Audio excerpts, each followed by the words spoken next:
다시 우리의 자아상인 요셉의 삶을 살피면서 이 시대 요셉으로 우리가 살았으면 좋겠습니다.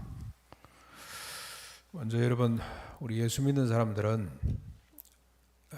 요셉을 이 사랑하고 흠모하는 수준에 그쳐서는 안 됩니다. 요셉처럼 살아야 됩니다. 아니, 요셉보다 더 멋있게 살아야 됩니다. 그게 하나님의 뜻입니다. 그게 하나님이 우리에게 주신 꿈입니다. 요셉의 형들 10명은 하나님이 주신 꿈을 거부했습니다. 무시했습니다. 비웃었습니다. 그렇죠? 그러면 안 됩니다. 요셉은 형들이 볼 때는 황당합니다만은 그 꿈을 간직했죠. 그래서 그가 살고 세상을 살리는 사람이 됐습니다. 비웃던 형들도 살려냈습니다. 우리도 이런 이름을 가지고 오늘 요셉을 들여다봐야 되고 이 시대 요셉으로 살 수 있어야 되겠습니다. 먼저 오늘은 42장부터 47장 내용을 빠른 속도로 한번 정리하겠습니다. 요셉의 형들이 곡식을 싣고 가나안으로 돌아왔습니다. 그리고 아버지 야곱에게 그동안에 있었던 일을 자세히 알려드립니다. 왜 시몬이 돌아오지 못했는지, 시몬은 지금 잡혀 있잖아요. 시몬이 돌아오지 못했는지, 앞으로 양식을 더 사거나 시몬을 찾아오기 위해서는 베냐민이 내려가야 된다는 이런 이야기를 자세히 했습니다. 그리고 각자 자루를 쏟고 보니 한 사람뿐만이 아니고 모두의 자루에 도뭉치가 들어있었습니다. 그래서 그 도뭉치를 보고 형제들이 아버지 야곱이 다 두려움에 떨리게 됩니다. 요셉의 형들은 요셉의 호의를 이해를 못하죠. 이건 요셉이 호의를 베푼 겁니다. 그런데 이해를 못해요. 이해할 수가 없습니다.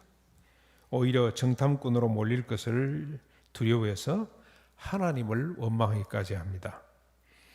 죄에 빠진 인간들의 심리입니다. 죄를 용서받지 못한 인간들, 죄책감 속에 살아가는 인간들, 죄를 먹고 마시면서 사는 인간들의 심리 상태가 이렇습니다. 모든 것이 두렵고 염려가 되고 자기중심적으로 사고하는 사람들의 특징이기도 합니다. 자, 이를 지켜본 야곱은 이런 상황을 만든 아들들을 원망합니다. 아들들이 잘못해서 이런 일이 벌어졌다고 원망을 하죠.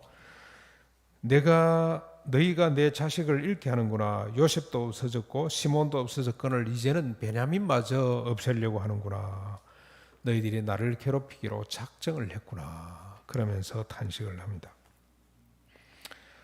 야곱은 철저하게 빼앗기죠. 실제로는 아무도 빼앗긴 것이 없습니다만은 빼앗기고 또 빼앗깁니다. 자신이 사랑했던 모든 사람들을 다 빼앗기게 됩니다. 사람뿐만이 아니고 심지어는 재산도 빼앗기기도 하고요. 자기가 사랑했던 모든 것들을 빼앗기게 됩니다.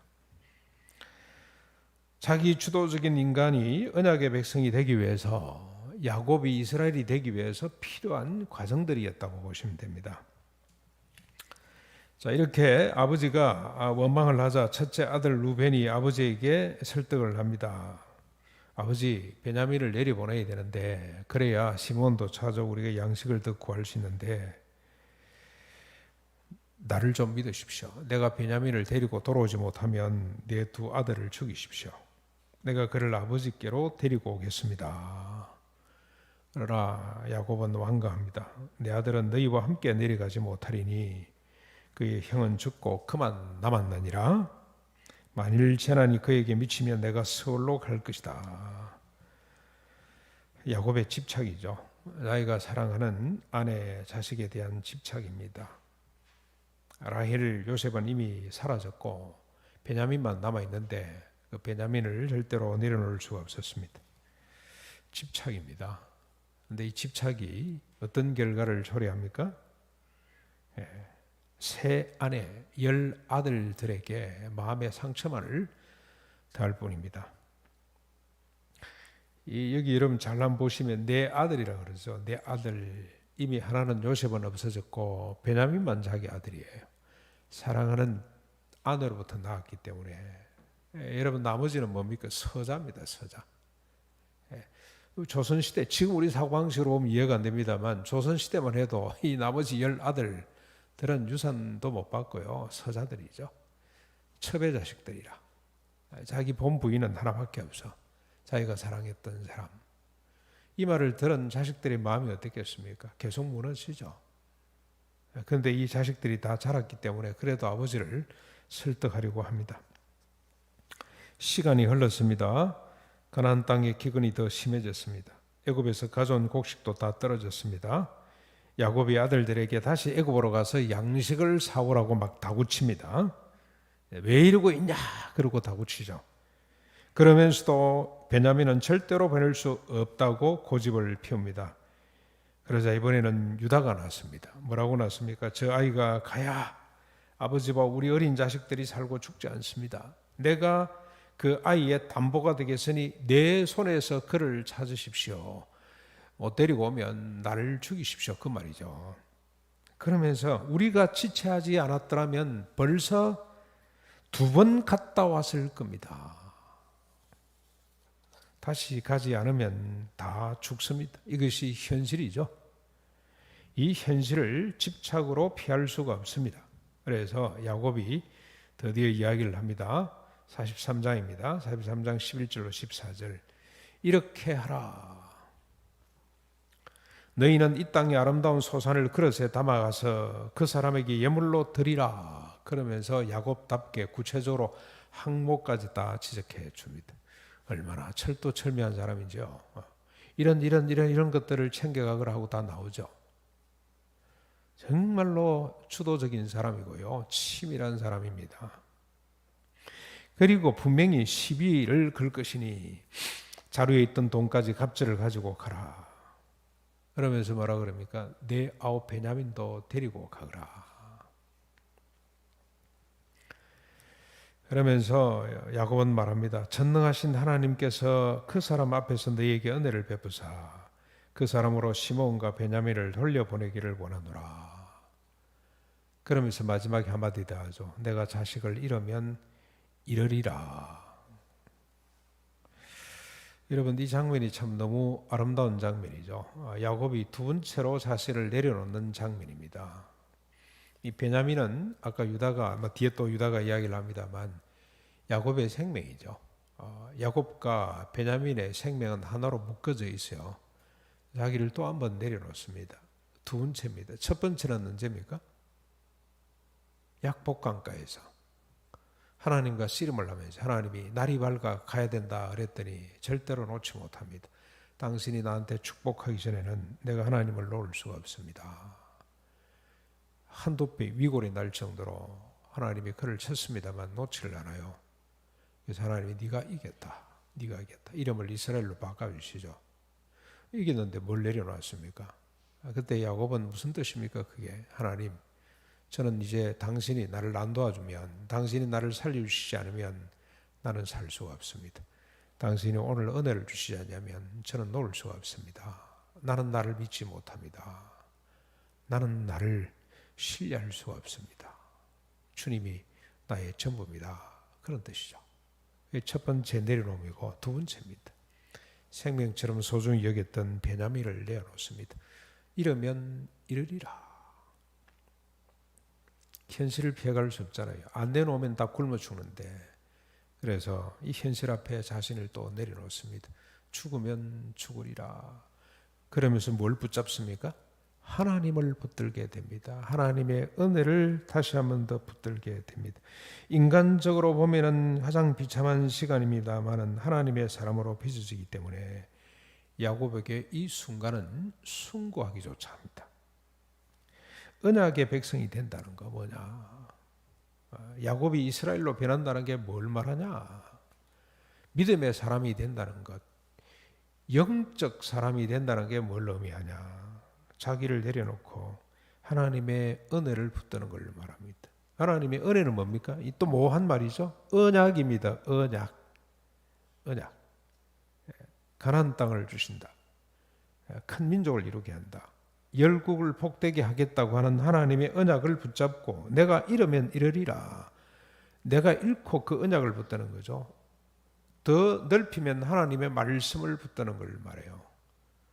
자기 생각을 내려놓고 자기 감정을 내려놓고 자기 계산을 내려놓고 하나님 말씀을 붙드는 것이 믿음의 사람의 모습이고 언약 백성, 영적 사람의 모습이라고 할 수가 있습니다. 요즘 우리 영성이라는 말을 많이 쓰는데 진정한 영성이 바로 그런 거죠. 다시 애굽으로 온 형들이 베냐민과 함께 요셉 앞에 엎드립니다. 베냐민을 보고 요셉이 감정을 주체할 수가 없어요. 그런데 감정을 감추고 베냐민과 형들을 자기 집으로 초대합니다.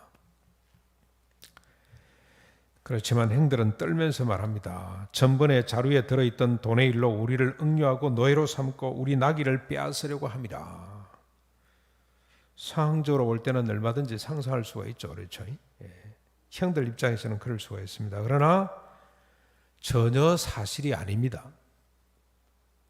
가짜 정보죠. 자기 생각들이 만들어낸 가짜 정보인데 그 가짜 정보가 현실로 드러난 것처럼 보입니다. 가짜 정보가 현실로 보이기도 해요. 요즘 우리 가짜 뉴스가 많이 생성되고 유통되는 이유가 바로 여기에 있죠. 믿고 싶어요, 그거.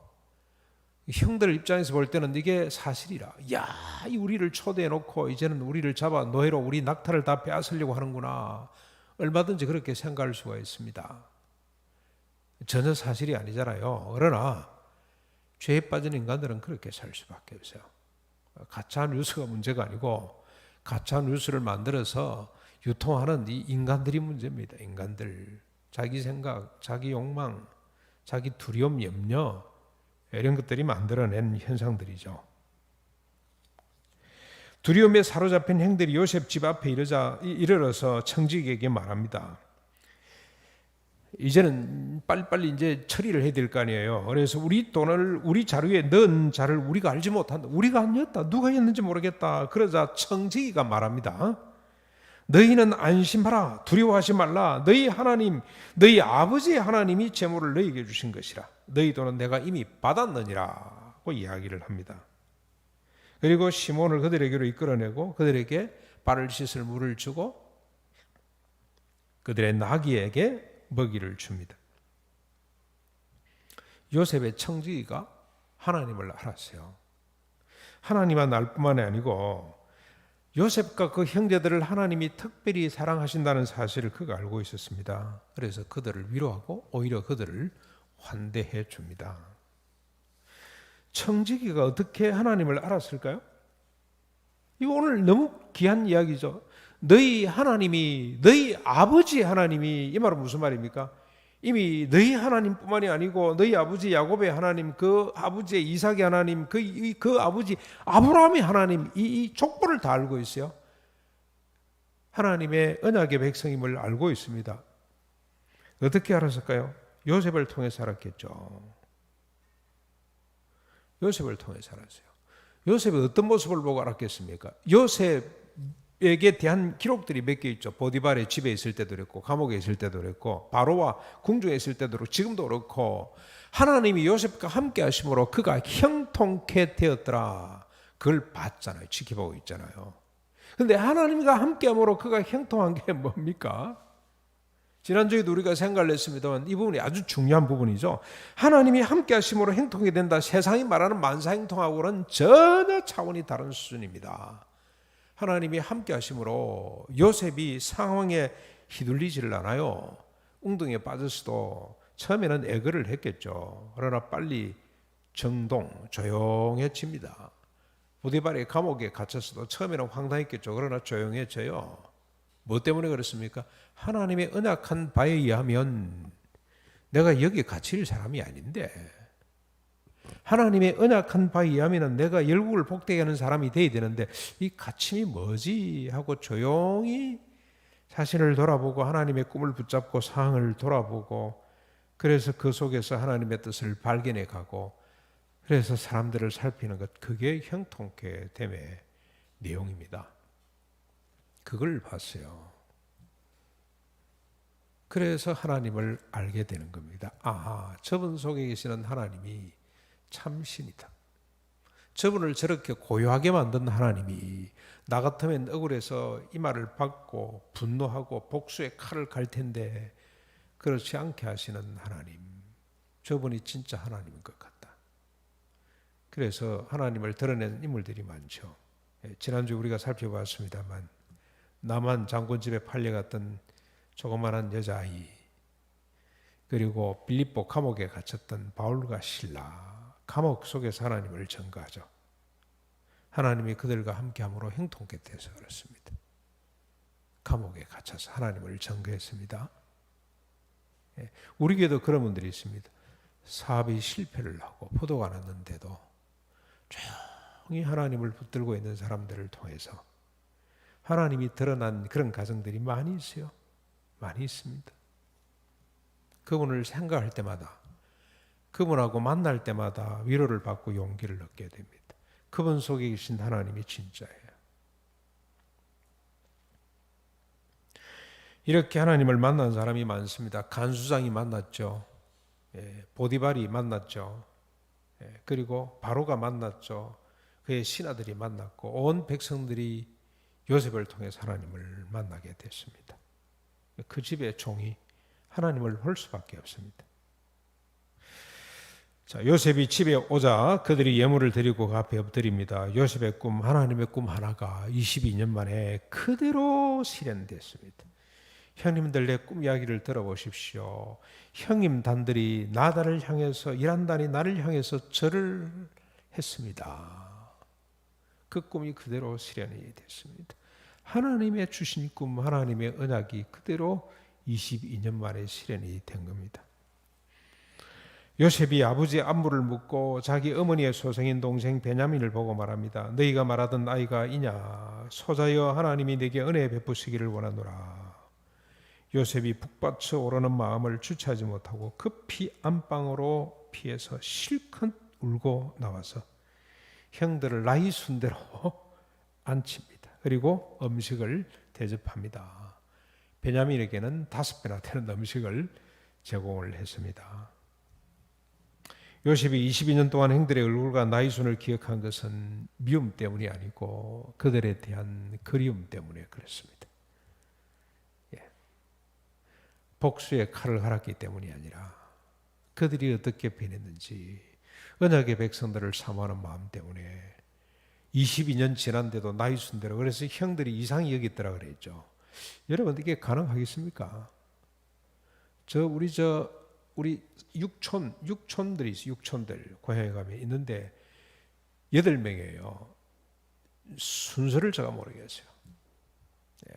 어쩌다 한 번씩 만나잖아요. 1년에 뭐 한 번쯤, 뭐 2년, 3년에 한 번쯤 만나고, 요즘은 더 인터벌이 길어지기는 했습니다만, 만나면요, 도무지. 그래서 그 집은요, 자기 어머니도 이름을 다 기억을 못해가 순서를 붙여놨어요. 그래서 뭐 쭉쭉 가다가 뭐 준3이 준8이도 있고, 준7이도 있고, 준6이는 안 되니까 안 되고, 우리말로 비슷한 이름은 우리 집안에도 그렇습니다. 뭐 쌍준이지, 그 다음에 3준이지, 사용이지, 5준이지. 6준이가 안 되니까 홍준 이렇게 붙여놨습니다만 얼굴이 헷갈려요. 그런데 요셉은 22년 동안 형의 순서, 나이 순을 알고 있고 얼굴을 다 알고 있습니다. 그만큼 보고 싶어 했다는 뜻입니다. 베냐민에게 5배 줬습니다. 뒤에 보면 또 나오죠. 여러분 은삼백과 옷 5벌을 더 주죠. 편애하는 겁니까? 자기 아버지를 닮아서 자기 피부치니까, 자기 핏줄이니까 편애하는 거예요? 그런 수준이 아닙니다. 아닙니다. 여러분 저 마저가 돼 보면요 알아요. 마저가 돼 보면 동생들 여럿이 두고 있으면 보입니다. 막내 동생은 불쌍한 존재예요. 늘 불쌍합니다. 이 베냐민은 어머니 얼굴도 모르잖아요. 모르고, 여러분 강아지 한 10마리쯤 낳아놓으면요 막내 한 2마리 정도는 늘 치여요. 제대로 못 자랍니다. 죽습니다. 그건요. 배려라고 보시면 됩니다. 배려, 약자에 대한 배려. 베냐민을 향한 사랑입니다. 형들한테 늘 치우고 살았을 거 아니에요. 예? 아버지가 힘이 없어서 제대로 돌보지 못했을 거 아니에요. 130이 돼버렸는데 벌써 아버지가. 그래서 불쌍히 여기는 마음이에요. 아침 7시에 온 사람이나 오후 5시에 온 사람이나 꼭 같이 대접한다는 그 원리가 바로 이런 데서 나온 거예요. 예수님의 마음이라고 보시면 돼요. 천국의 마음이에요. 이게 편애하는 거 아닙니다. 그렇게 생각하면 안 됩니다. 요즘 왜 이게 중요하냐면 요즘 유산은 전부 다 M분의 1로 나가죠. 장남이고 뭐 막내고 없이 딸이고 아들이고 다 똑같이 가죠. 우리는 그걸 뛰어넘어야 됩니다. 요셉한테 배워야 됩니다. 약한 사람한테 몰아줘야 돼요. 네, 너무 감사해요. 우리 집사님 중에 그런 분이 계세요. 형님 가지십시오. 나는 있습니다. 형, 나도 있다. 나는 공직생활을 하는데 니는 사업하고 네가 해라. 옥신각신하다 결국 형님이 지금 살고 있으니까 알아서 처리하세요. 그런 가정이 있잖아요. 요셉의 마음입니다. 이게 하나님의 사람, 이게 영성이에요. 영성. 이게 신앙입니다. 세상하고 달라야죠. 안 믿는 사람이 그래요. 세상하고 달라요. 이런 걸 보여줘야 사람들이 예수 믿으니까 뭐가 다르구나. 저 사람 속에 하나님이 진짜구나. 이렇게 될 거 아니에요. 형들을 향한 요셉의 시험은 여기서 끝나지 않습니다. 끝까지 괴롭히겠다는 생각이 들 정도로 집요합니다. 요셉은 형들의 양식과 돈을 각기 자루에 넣고 자신의 은자를 베냐민 자루 속에 넣죠. 그리고 그들을 돌려보내고 그들이 멀리 가지 않아서 바로 사람을 보내가지고 잡아옵니다. 잡아와서는 은자를 찾아냅니다. 베냐민 잔에서 은잔이 발견됐습니다. 형들이 맹세한 대로 모두가 종이 되겠다고 했지만 요셉은 베냐민만 종으로 잡습니다. 그러자 유다가 요셉에게 나서서 간청합니다.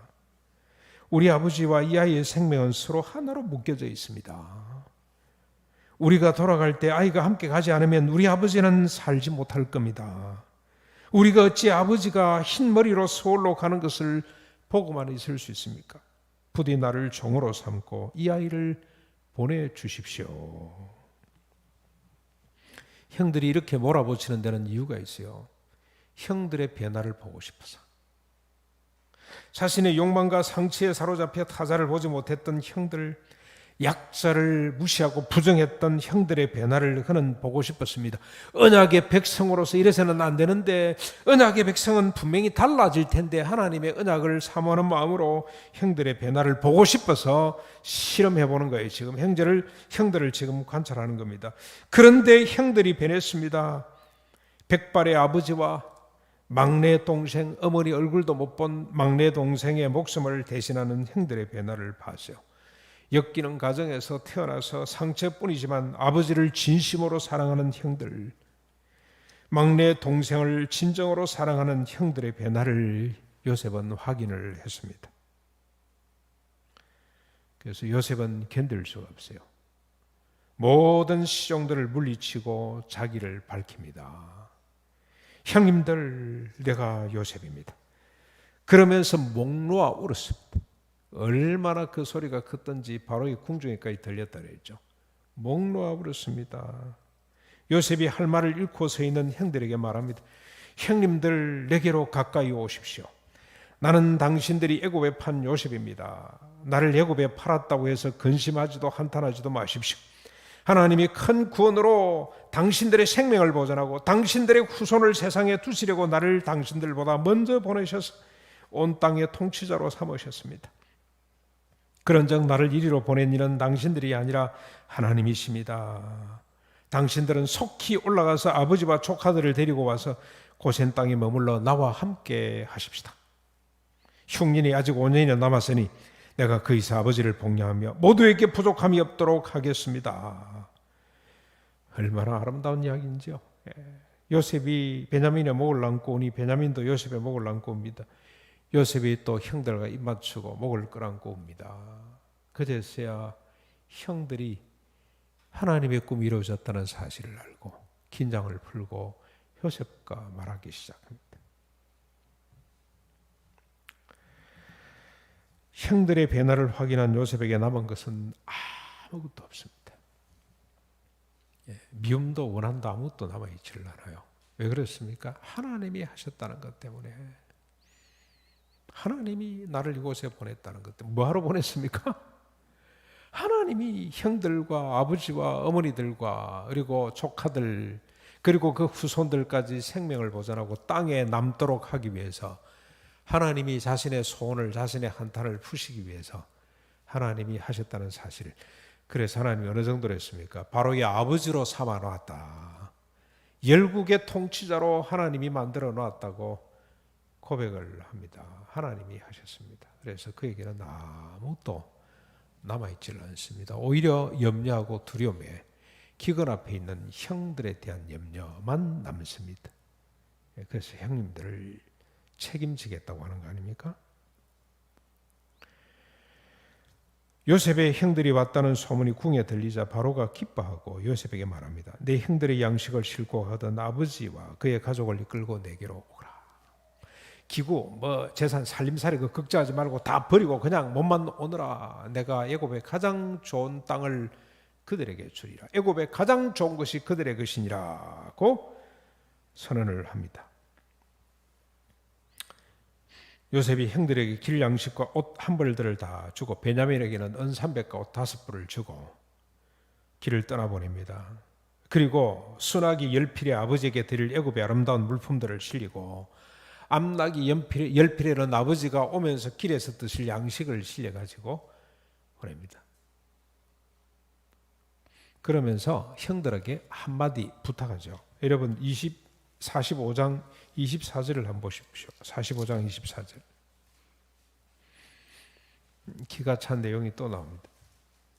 45장 24절입니다. 같이 읽어보실까요? 시작. 이에 형들을 돌려보내며 그들에게 이르되 당신들은 길에서 다투지 마십시오. 형님들 길에서 다투지 마십시오. 요셉이 또 꼰대짓을 하는 겁니까? 예? 형님들 잘못된 걸 아버지에게 고자질 하듯이 이 요셉이 그 버릇을 못 버리고 형님들 지금 올라 보내면서 꼰대질하면 형들 입장에서는 상당히 자존심이 상했을 것 같아요. 뭐야 이게? 지가 총리가 됐으면 됐지. 또 간섭이야? 근데 이 무슨 뜻입니까 이게? 다투지 말라고 하는 이 말은 무슨 말입니까? 여러분 저 제자들 생각하시면 돼요. 제자들이 3년 동안 따라다닐 때는 잘 따라다녔어요. 그렇죠? 서로 의지해가면서 도와가면서 잘 살았습니다. 그런데 마지막에 다투었어요. 언제 다툽니까? 언제? 그것도 한 번도 아니고 계속 다투요. 기록은 2번, 3번 나와 있습니다만 다투요. 언제 다툽니까? 예수님이 마지막에 예루살렘에 올라가실 때. 그런데 예수님은 정작 죽으러 올라가시는데 이 제자들은 예수님이 한 자리 이제는 뭔가 일이 벌어지겠다는 생각 때문에 다투었어요. 요셉의 형들이 요셉이 총리가 된 걸 봤습니다.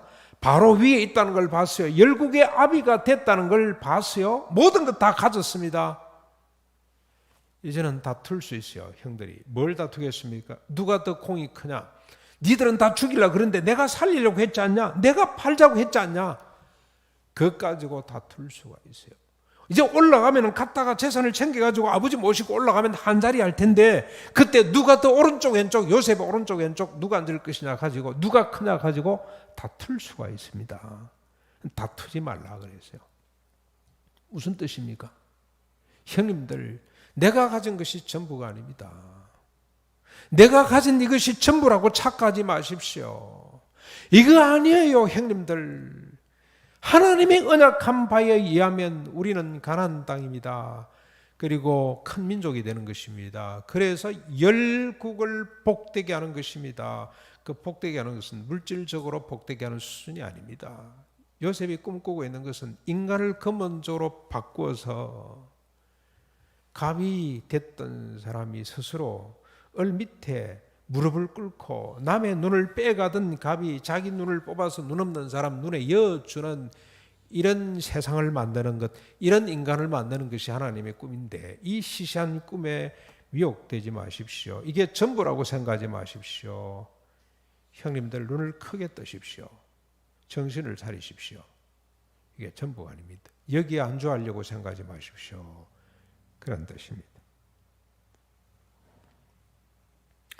요셉의 형들이 애굽에 올라와서 아버지에게 말합니다. 요셉이 지금까지 살아있어 애굽의 총리가 되었더이다. 야곱의 이 말을 듣고 까무러쳤다가 요셉이 보낸 수레를 보고 기운을 냅니다. 조카다. 내 아들이 요셉이 지금까지 살았으니 내가 죽기 전에 가서 그를 보리라. 그럴 수밖에 없죠. 그래야죠. 아버지의 정으로 그럴 수밖에 없습니다. 하나님은 요셉을 하나님이 언약하시고 하나님이 세운다는 사실을 야곱으로 하여금 보게 하셨습니다. 그래서 자신을 내려놓고 하나님만 바라보도록 그를 또 빚어가시는 거죠. 만약에 요셉이 사라지지 않았더라면 어떻게 됐을까? 야곱은 요셉의 꿈을 자기 마음에 두었잖아요. 그러면서 아마 그날부터 요셉을 왕으로 삼기 위한 작전에 들어갔을 겁니다. 별짓을 다 했을 거예요. 그러면서 마자 하나 남아있던 환도비 하나도 또 부러졌을지도 모릅니다. 충분히 그러고도 남을 인간입니다. 그래서 하나님은 요셉을 22년 동안 숨겨놓고 네가 하는 것이 아니고 내가 한다는 것을 요셉을 통해서 보여주셨습니다. 그래서 야곱이 하나님의 사람으로 한 발짝 더 다가갑니다. 그 정표가 뭐냐? 이스라엘이 모든 소인을 이끌고 애굽을 가다가 브엘세바에 와서 하룻밤 머뭇거리게 됩니다. 하룻밤 자게 되는데 그때 머뭇거립니다. 그래서 두려워서 하나님 앞에 제사를 드립니다. 그날 밤에 하나님이 나타나셔서 말씀하셨습니다. 야곱아, 두려워하지 말아라. 내려가거라. 내가 너와 함께 하겠다. 내가 다시 언약의 땅으로 너를 데리고 올 것이다. 요셉이 네 눈을 감기게 될 것이다 라고 위로해 줍니다. 내려가기를 허락합니다. 왜 머뭇거렸습니까? 왜 두려워 떨었습니까? 언약의 땅을 벗어나는 것이 두려웠습니다. 아버지가 22년 만에 살았다는 아들을 보기 위해서 하나님의 언약의 땅을 떠나는 것이 옳으냐는 두려움이 생겼어요. 야곱이 변했다는 뜻입니다. 22년 만에 보고 싶은 아들, 죽은 줄 알았는데 살아있는 그것도 애굽의 총리가 되어 있는 아들을 만나고 싶은 아버지의 마음을 하나님의 언약 앞에 내려놓고 있습니다. 재산 내려놓는 건 쉬운 일이에요. 그런데 이 감정, 아버지의 자식 보고 싶은 감정을 내려놓는 것은 목숨을 바치는 것보다 더 힘든 일 아닐까 하는 생각이 듭니다. 하나님의 언약 앞에, 하나님의 말씀 앞에 그걸 내려놓고 있습니다. 하나님의 사람으로 빚어진다는 것은 하나님의 언약을 붙들고 말씀을 붙들고 머뭇거리는 것을 말합니다. 자신의 생각, 감정, 의지, 그리고 몸까지 의심하고 또 의심하는 거죠. 내 생각이 맞나? 하나님은 겸손하라고 했는데 나는 교만한 마음이 자꾸 드는데 이게 맞나? 하나님은 용서하라고 했는데 이런 것이 7번도 끝없이 용서하라고 했는데 용서가 안 되는 이 마음이 맞나? 그래서 의심하고 머뭇거리는 그게 영성이에요. 그게 하나님의 사람들의 모습이라고 하는 겁니다. 하나님의 음성을 들은 야곱은 70명의 가족을 이끌고 브엘세바를 떠나 애굽으로 갑니다. 그런데 야곱은 유다를 앞서 보내면서 요셉에게 자신을 고센 땅에 와서 맞으라고 그렇게 이야기를 합니다. 이 요셉이 고센에 올라와서 아버지와 온 가족을 눈물로 만납니다. 그리고 바로를 아련하고 형들과 아버지 야곱은 고센의 땅을 거주지로 받습니다. 이 바로 앞에 서서 한 말은 시간이 있기 때문에 생략을 하고 왜 이 고센 땅에서 맞자고 그럽니까? 요셉은 한 말 알아. 또 요셉이 또 먼저 고센 땅을 준다 그랬죠. 고센 땅을 준다 그랬기도 하고 아버지 야곱과 아들 요셉의 생각이 꼭 같습니다. 꼭 같습니다. 이 애굽 땅은 자신의 땅이 아님을 알았어요. 언약한 땅은 가나안 땅입니다. 그래서 중심부까지 안 갑니다. 변두리에다가 하나님의 때가 되면 속히 언약의 땅으로 돌아가려고 하는 것이죠. 야곱도 요셉도 알았습니다. 조부 할아버지에게 약속하신 바에 의하면 오히려 애굽 땅에서 종살이 할 것임을 그들은 알았습니다. 그래서 언약의 땅이 가까운 고센 땅에 자리를 잡았습니다. 야곱과 요셉은 언약의 백성으로서 어디에 자리를 잡고 어디로 가야 될지를 알았습니다. 자기 정체성이 무엇이며 방향성이 무엇인지를 잘 알았습니다. 기근이 더욱 심하여 애굽 땅과 가나안 땅이 황폐해졌습니다. 사람들이 돈이 없어 더 이상 곡식을 살 수 없게 되자 가축을 들고 와서 요셉에게 양식을 샀습니다. 그것도 다 떨어지자 마지막으로 남은 토지와 몸까지 요셉에게 팔았습니다. 요셉이 애굽의 모든 토지를 다 사서 바로의 소유로 삼았습니다. 그리고 몸도 다 샀습니다. 몸도 다 사서 바로의 것으로 만들어 놨어요. 여러분 한번 생각해 보십시오. 바로가 그 땅 다 사봐야 그 사람들 다 가져봐야 무슨 소용이 있어요? 아무 소용 없어요. 그렇죠? 그러나 일단 바로 것으로 다 만들어 놓고 뭘 합니까? 첫 번째 한 일이 주민을 전국 성읍으로 분산을 시킵니다. 기가 찬 내용입니다. 여러분 지금 우리 서울이 너무 집값이 너무 뛰어오르잖아요. 그렇죠? 서울로 다 오다 보니까 여기 학교들이 다 있다 보니까 여기에 먹거리가 다 있다 보니까 서울로 다 왔죠. 그래서 집값이 천정부지로 뛰고 있죠. 예, 이제 정신을 못 차릴 정도로 뛰어오르고 있습니다. 그래서 어떤 대통령들은 세종시로 옮겨보자, 뭐 수도를 옮겨보자 그랬다가 막 그냥 혼이 나기도 하고 세종시로 옮겨놨는데도 지금 다 안 내려가잖아요. 출퇴근해버리잖아요. 근데 요셉이 뭘 했냐면요. 전 국토를 다 샀죠. 주민을 다 샀죠. 그래서 그 권력을 가지고 뭘 하냐. 전국에 골고루 사람을 이주시킵니다. 이주.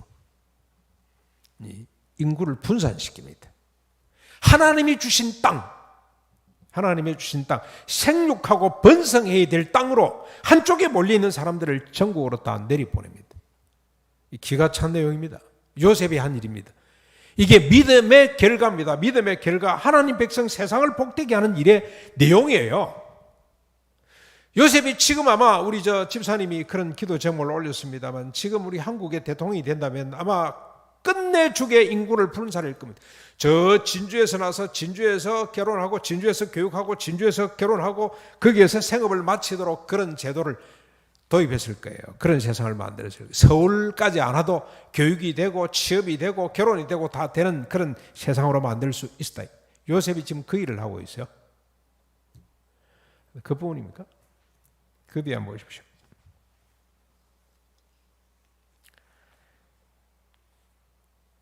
요셉이 애굽의 모든 토지를 사서 바로의 소유로 삼았습니다. 그리고 주민을 전국 성읍에 분산을 하고 토지와 종자를 무상으로 분배를 또 해줘요. 그리고 추수의 5분의 1을 납부하고 5분의 4는 경작인의 소득으로 삼게 했습니다. 요셉은 풍년과 흉년을 잘 관리해서 또 하나님이 보여주신 거죠. 하나님의 꿈대로 잘 관리를 해서 토지 제도와 조세 제도를 정비했습니다.